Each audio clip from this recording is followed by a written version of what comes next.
Hello दोस्तों, जियो गुरुजी classes में आपका स्वागत है। मैं रोहित शर्मा, सब्जेक्ट अपना ज्योग्राफी। देखिए, आज टॉपिक अपने पास में है ग्रामीण और नगरीय बस्तियों की समस्याएं। लेकिन इस टॉपिक में हम पढ़ेंगे नगरीय समस्याओं के बारे में और फिर नेक्स्ट वीडियो में हम पढ़ेंगे ग्रामीण बस्तियों की समस्याओं के बारे में। तो टॉपिक अपन डालेंगे, टॉपिक अपना क्या है? नगरीय बस्तियों की समस्याएं। मतलब हम अगले दो वीडियो में समस्याओं के बारे में अध्ययन करेंगे नगरीय और ग्रामीण बस्तियों से संबंधित। तो सबसे पहले हम नगरीय बस्तियों की कुछ समस्याएं, ठीक है। अब नगरीय बस्तियों की समस्याएं आपको कहां देखने को मिलेगी? ज्यादातर आपको मिलेगी विकासशील देशों में, ठीक है। जितने भी विकासशील देश होते हैं, इन विकासशील देशों में आपको समस्याओं का सामना करना पड़ेगा। वो समस्याएं कौन सी होगी? जैसे कि जनसंख्या का संकेंद्रण, मतलब सारी जनसंख्या एक जगह इकट्ठी हो जाती है। मतलब सारी जनसंख्या क्या हो जाती है? एक जगह इकट्ठी हो जाती है, संकेंद्रण कहलाता है, ठीक है। इसके अलावा आपको छोटे आवास आपको मिलेंगे, कहां पर? नगरों के अंदर। ये भी भारी समस्या है। नगर के अंदर छोटे छोटे घरों के अंदर लोग निवास करते हैं। इसके अलावा आपको यहां पर मिलेगी छोटी छोटी गलियां, ठीक है। गलियां भी आपको देखने को यहां पे मिलेगी, जो भी बहुत बड़ी समस्या है आने जाने के लिए, ठीक है। इसके अलावा पीने योग्य जल की कमी, जो तो अब तो सब जगह ही है, लेकिन आपको नगरों में ज्यादा समस्या आपको देखने मिलेगी। इसके अलावा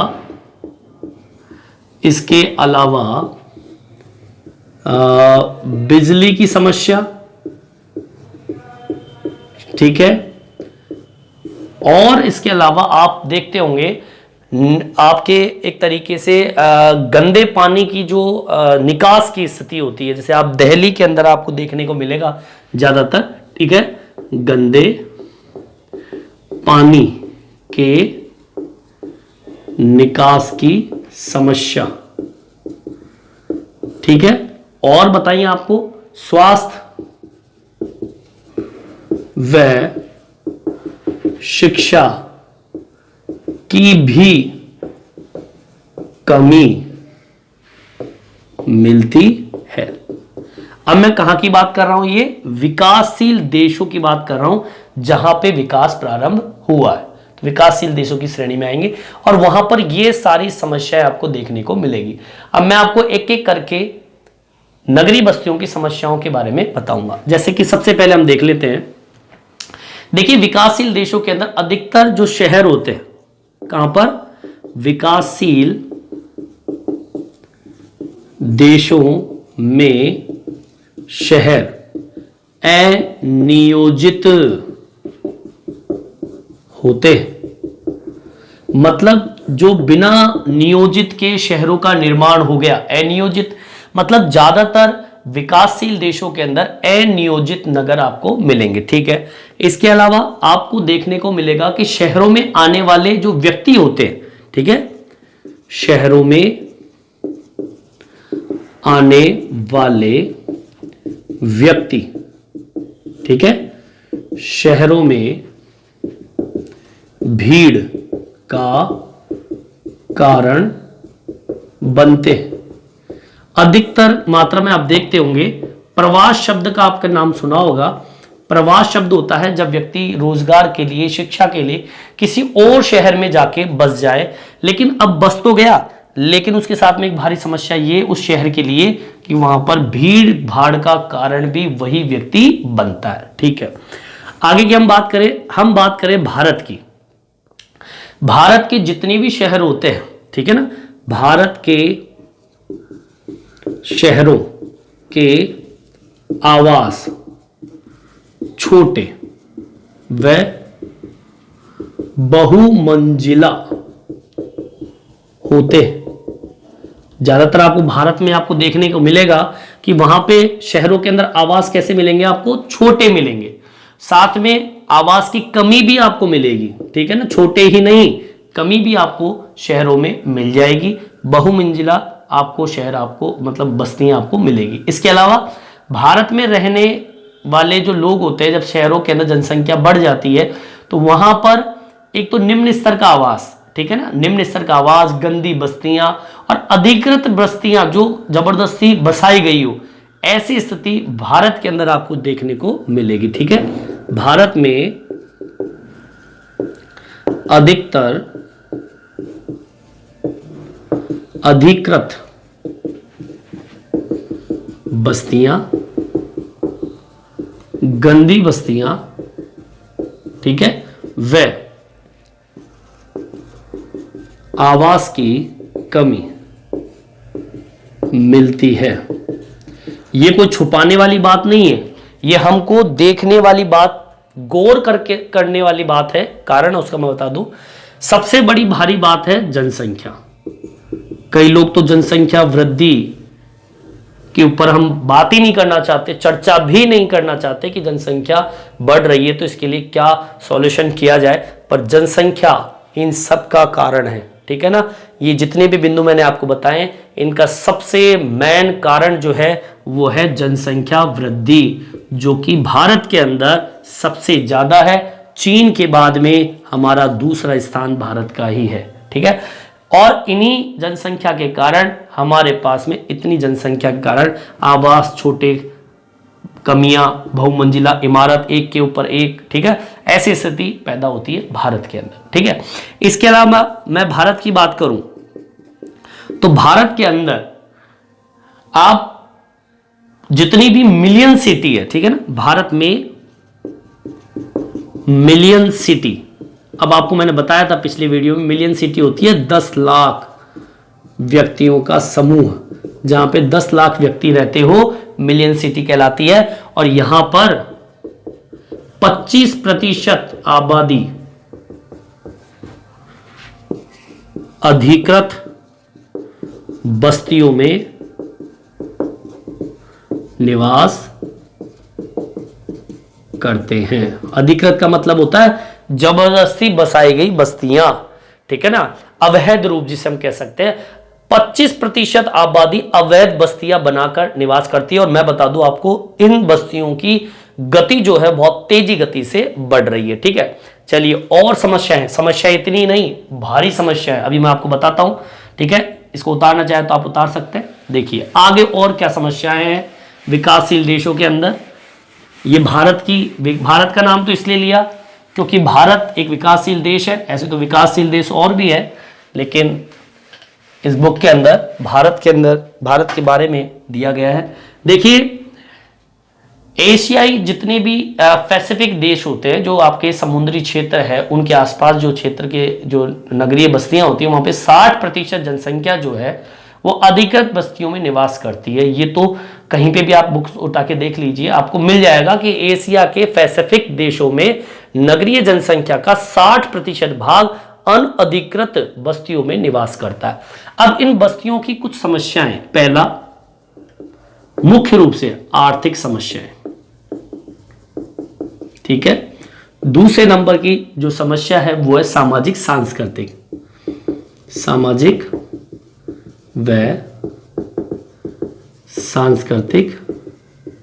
समस्याएं। ये उन सभी विकासशील देशों की बात कर रहा हूं मैं, विकासशील देशों की बात चल रही है।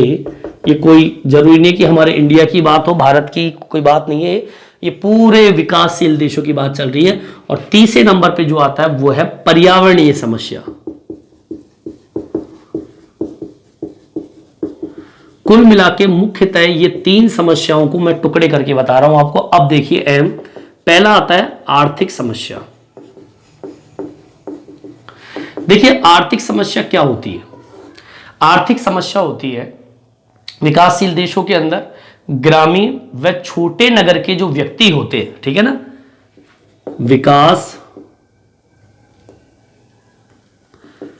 विकासशील देशों के ग्रामीण व छोटे नगर के लोग शहरों में रोजगार के लिए क्या करते हैं, प्रवास। तो शहरों में क्या बढ़ जाती है, बेरोजगारी, व साथ में अर्धकुशल व कुशल श्रमिकों की संख्या भी बढ़ जाती है। यह भारी समस्या है, आर्थिक समस्या। देखिए, किसी भी देश के अंदर, विकासशील देशों की बात चल रही है, तो विकासशील देशों के अंदर जितने भी ग्रामीण और छोटे नगर होते हैं उनमें बेरोजगारी होती है। तो वो क्या काम करते हैं, वो करते हैं रोजगार के लिए, ये नगर में लोग जो है, शहरों नगर के लोग जो है वो शहरों के अंदर रोजगार पाने के लिए प्रवास कर जाते हैं। अब वहां पर जब जनसंख्या बढ़ेगी तो वहां पर एक समस्या पैदा होगी, वो है बेरोजगारी की समस्या। ठीक है, साथ में वहां पे अर्धकुशल या कुशल श्रमिकों की संख्या भी क्या करेगी, बढ़ने लग जाएगी। तो ये नगरीय बस्तियों की भारी समस्या है। ठीक है, चलिए आगे की ओर बढ़े। दूसरे नंबर पे आता है अपना सामाजिक व सांस्कृतिक समस्या। दूसरा है सामाजिक व सांस्कृतिक समस्या। देखिए, सामाजिक और सांस्कृतिक समस्या क्या होती है। देखिए, शहरों के अंदर सामाजिक बुराइयां होती है, ठीक है ना, शहरों में सामाजिक बुराइयां होती है। अब वो बुराइयां, उनके बारे में बात कर लेते हैं। जैसे कि उदाहरण के तौर पर सामाजिक बुराइयां, समाज की बुराई जिसे हम कहते हैं, स्वास्थ्य संबंधित सुविधाओं की कमी, ये समाज की सबसे बड़ी बुराई कह लीजिए या कमी कह लीजिए, ठीक है ना। स्वास्थ्य संबंधित कमी आपको देखने को मिलेगी। दूसरा, शिक्षा की कमी आपको देखने को मिलेगी। कहां पे, समाज के अंदर स्वास्थ्य संबंधित कमी आपको मिलेगी, शिक्षा संबंधित कमी आपको मिलेगी। इसके अलावा आपको मिलेगी बेरोजगारी, ठीक है। इसके अलावा आपको मिलेगा अपराध, हद से ज्यादा, चोरी चकारी, मर्डर, मार देना, या फिर किसी प्रकार का एक तरीके से नशा, ठीक है ना, नशा करने वाले लोग भी आपको ज्यादा मिलेंगे। इसके अलावा मैं आपको बता दूं, लिंग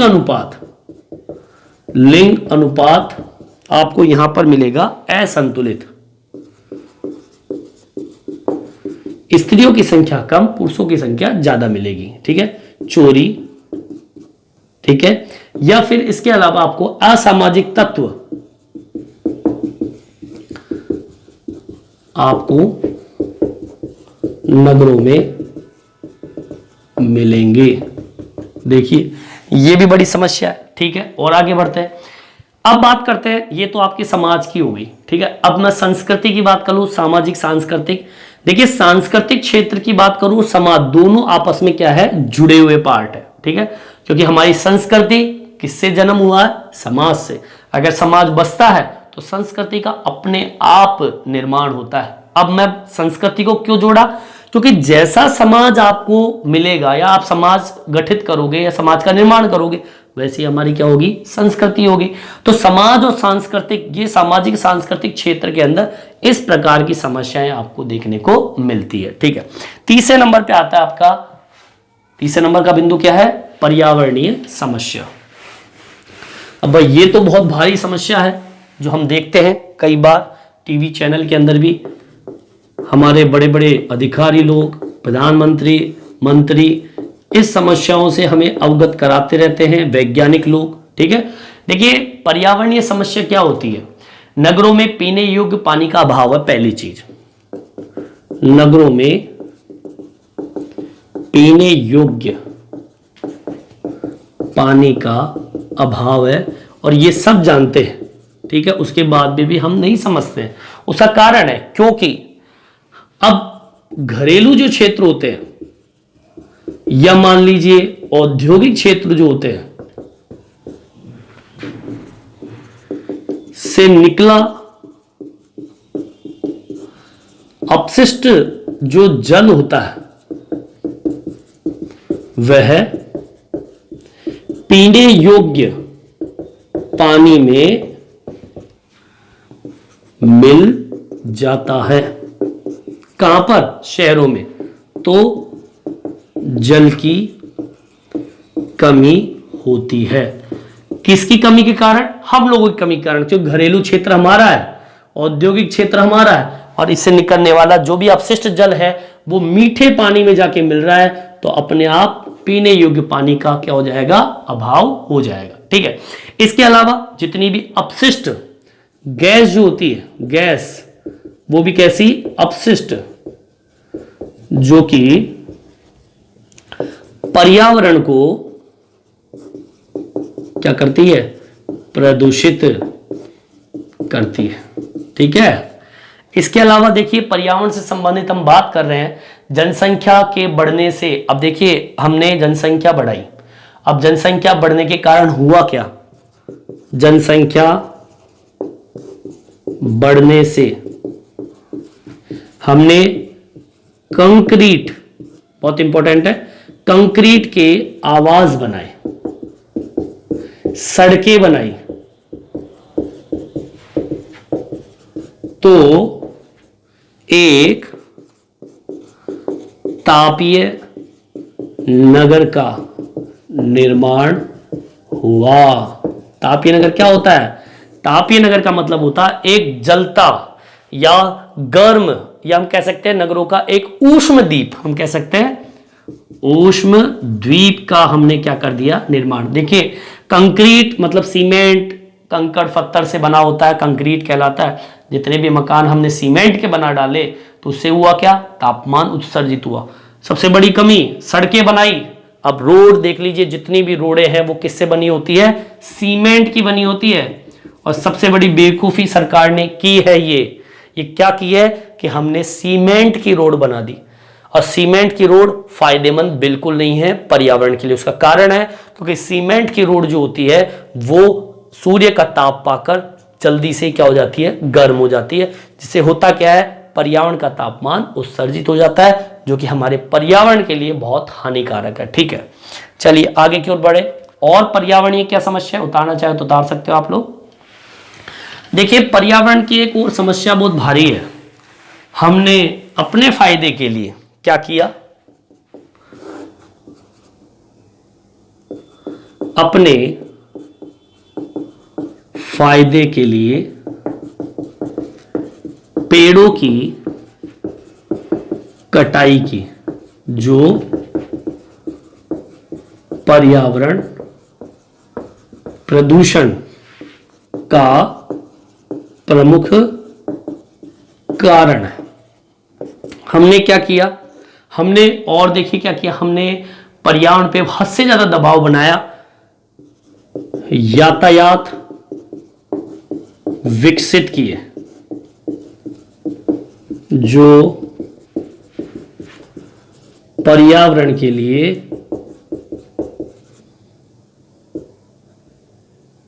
उपयोगी नहीं। हमने यातायात विकसित किया तो ध्वनि प्रदूषण जैसी समस्याएं पैदा की। ठीक है, देख लो कितनी समस्याएं, कितना पर्यावरण हमको झेल रहा है। ठीक है ना, हमने क्या कर दिया? हमने जनसंख्या बढ़ाई, नगरों के अंदर जनसंख्या बढ़ने से कूड़ा करकट व गंदी बस्तियां तैयार की।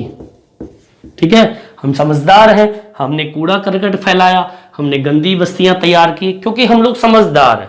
हमने इतनी समझदारी से पर्यावरण को कितना नुकसान पहुंचाया, क्योंकि हमारे पास में कूड़ा करने का तो है, लेकिन उसका निस्तारण नहीं है कि हमें उसका निपटान कहां पे करना चाहिए। ठीक है, अब हमने गलती तो कर दी, हमने आर्थिक समस्या भी पैदा कर दी, सामाजिक सांस्कृतिक समस्या भी पैदा कर दी, और पर्यावरण से संबंधित समस्या पैदा कर दी, लेकिन हमने उपाय नहीं किए।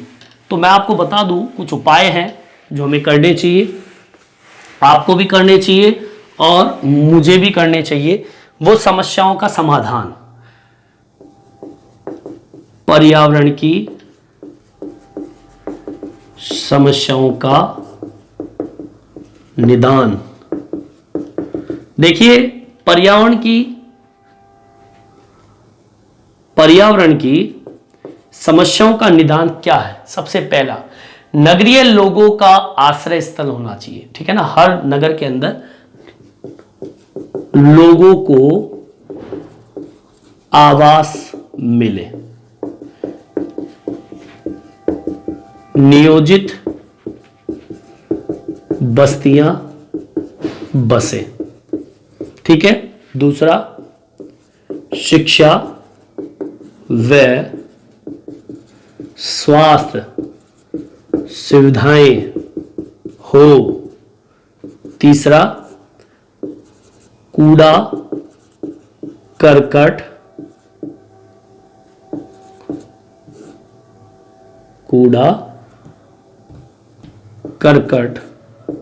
का निस्तारण हो, मतलब सही जगह ठिकाने पर लग जाए कूड़ा करकट, ठीक है। इसके अलावा महिलाओं को मूलभूत सेवाएं मिले या सुविधाएं मिले, महिलाओं को मूलभूत सुविधाएं मिले। और मैं बता दूं आपको, देखिए ऊर्जा का उपयोग हम करते आ रहे हैं, ठीक है ना। हमें एक तरीके से वैकल्पिक ऊर्जा का उपयोग करें, ठीक है ना। मतलब ऊर्जा का उपयोग करें।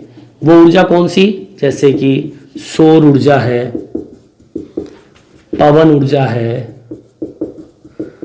तापीय ऊर्जा है, ज्वारीय ऊर्जा है,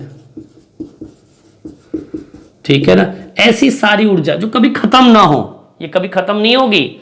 आप चाहे कितना ही कुछ कर लीजिए पर ये खत्म नहीं होने वाली। क्यों? क्योंकि ये असीमित या कह दीजिए कभी खत्म नहीं होने वाली ऊर्जा है। लेकिन जो हम अभी प्रेजेंट में उपयोग में ले रहे हैं वो ऊर्जा कभी ना कभी समाप्त हो जाएगी। इसके अलावा हमें क्या करना चाहिए? परिवहन जो बना रहे हो आप लोग, परिवहन तंत्र को क्या करना पड़ेगा? विकसित करना पड़ेगा। अभी देखो इलेक्ट्रॉनिक वाहन आ रहे हैं, ये विकसित करने की तरीका है। हमें वायु प्रदूषण पर रोक लगाना होगा। उसके लिए क्या करना पड़ेगा आपको? कम से कम विकल्प का उपयोग करें, अधिक से अधिक औद्योगिक क्षेत्रों से निकला हुआ धुआं जो होता है उसको रोके, चिमनियों का उपयोग करें, ठीक है ना, जिससे कि शहरों के अंदर वो वातावरण दूषित ना करें। अपशिष्ट जो जल निकल रहा है उनको नदी नालों में मिलने से रोके, तो ही हम पर्यावरण को सुरक्षित कर सकते हैं। और ये भारी समस्याएं जो मैंने नगरीय की समस्याएं बताई, ये तो कुछ भी नहीं है, इससे भी भारी भारी समस्याएं हैं। ये तो किताबी ज्ञान है जो हम लेते हैं, नहीं तो हकीकत में अगर धरातल पे उतर के देखें तो ये समस्याएं बहुत ज़्यादा दयनीय हैं। क्योंकि इनसे होने वाली जो बीमारियां हैं वो हमारे जीवन को एक न एक दिन समाप्त कर देगी, और कर भी रही है, लेकिन हम इस चीज़ को समझते नहीं हैं, ठीक है। तो आज मैंने आपको नगरीय बस्तियों की समस्याओं के बारे में बताया। नेक्स्ट वीडियो में हम पढ़ेंगे ग्रामीण बस्तियों की समस्याएं। इस वीडियो में इतना ही। धन्यवाद।